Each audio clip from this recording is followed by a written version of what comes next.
there is no discernible endgame when it comes to the GOP's economic policy.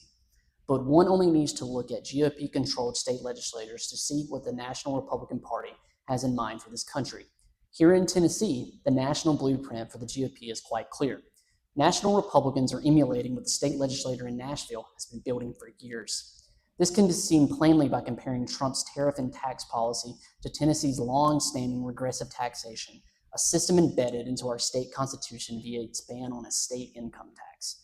Instead of the state collecting funds through a progressive income tax system, where higher earnings are taxed at higher rates, as seen on the federal level, Tennessee primarily generates revenue through sales taxes. This, of course, puts a greater burden on low-income households. The poorer someone is, the more their earnings are spent on these flat-rate taxes on essential goods. Simply put, Republican state legislators have created a system where wealthy CEOs of multinational corporations prosper at the expense of working-class Tennesseans. At the national level under Trump, the GOP is creating a similar system.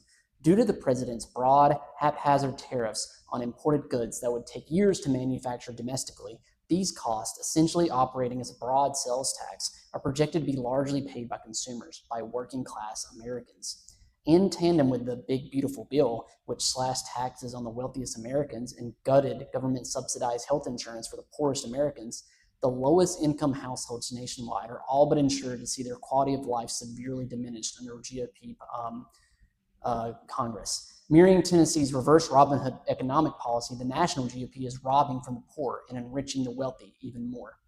The Republican Party's destructive agenda is clear at both the national and state level.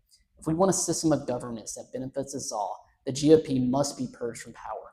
All of us must be willing to cast aside our fears and commit to a more democratic and equitable future.